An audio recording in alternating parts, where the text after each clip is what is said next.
from? It came from. This is the part of the show where we research all over the internet to bring you topics that the community is talking about, that they are raising their voices and either complaining or asking or any of the above. We answer some of these in the pre-show. Anyway, if you find these answers useful, give us a like to help other people find this content wherever you're at. Let's get into this last one here. This one is by Delirium Rostello on the user experience subreddit. How did you prepare to make a jump from a junior role to a mid-level role? They go on to write, recently I got a job offer. I will be taking it. Has all the good stuff, seemingly. Good environment, reputable household name brand, substantial jump in salary, work with content I'm familiar with. It's a bit more of a mid-level role, though, and despite having a good body of work behind me, working with some very technical stuff, I'm slightly nervous about the jump from kind of sort of being mid-level to officially being mid-level. Was wondering how people planned for or experienced a step up in seniority with human factors or UX, and what suggestions or advice they'd give for it. Barry, what was your jump from junior to mid like?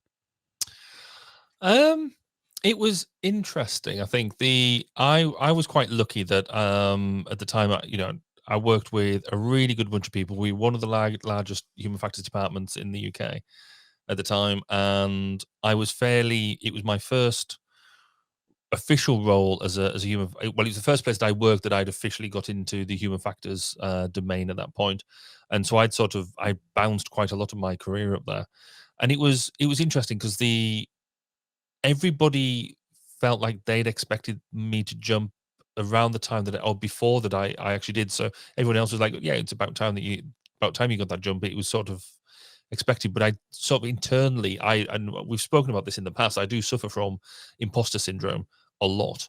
And you do sit there going, there was that worry, that sort of, well, should I be doing this? How am I going to look at it? Because sometimes the mid role doesn't necessarily mean you're going to be managing. It just means you've got more responsibility within a project. When you might be signing stuff off, or you might be leading some bits, but you might not actually have staff managerial. So some people automatically equate it with, you're going to have a team and stuff like that. That's not necessarily the case, but you will have more responsibility. And generally, it's because you've got the experience to do it. People don't. You've got to remember that basically people don't promote you just for fun. Or they shouldn't anyway, because that's a cruel joke. Generally you've earned that promotion because you've shown the competence to be able to do it. So there is an element there of just having the confidence in being able to go and do it.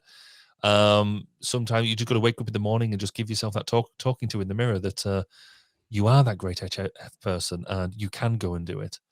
What about when you made that sort of jump? What was it like for you? You can do it. I think, okay, so there's two, I guess, pathways that I can see that someone might be able to get to that mid-level from a junior level, right? You have sort of promotion or soft promotion within a company that you've been working at, kind of moving up the ladder. And then you also have sort of the jump from one company to another, but you're jumping up a level. And I think one is inherently more difficult than the other. I think the jump from company to company is going to be the more difficult option. So I'm going to talk about the easy option first. And this was my experience. So it very much happens naturally in a company where you are sort of putting forth your work. And what happens is they see your work and they say, okay, now I want you to tackle this aspect of a project. And that is really sort of the mid-level role. I think you sort of enumerated it quite splendidly. There's sort of, you're not managing people, you're managing a part of a project. And whether that's like a task, a part, sort of an investigation into a piece of a project, you're still responsible for that. When you're taking on those responsibilities, you're no longer a worker bee. You are now sort of taking that ownership of that thing. And there are consequences when you don't take ownership of that thing. That, to me, is mid-level. And that's easier to do when you're in a company and you have people that understand your skill set and can evaluate what you are sort of capable of tackling for that mid-level. Now let's look at the other direction, right? This is jumping from a um, one company to another, but in that jump, you are moving from junior to mid, and this is a little tougher, but I think it's still doable, right? I think there's again, I think Barry, what you said is perfect. You know, they're not going to hire you unless they think that you're capable of doing the job. And so as long as you've been honest in the interview process and you think it's a good match, I think, there shouldn't be any issues.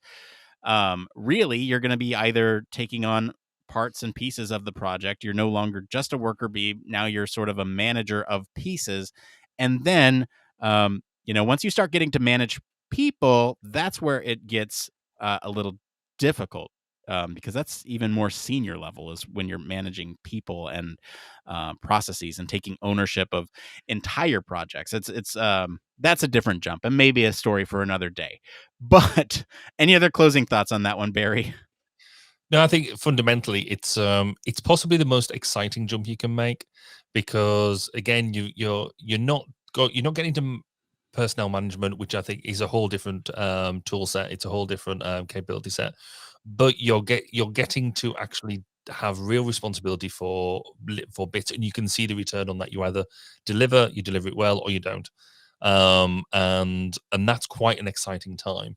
You probably don't appreciate it at the time as much as you do when you fondly look back at it. But it is thoroughly make the most of it. It's a fun jump to do.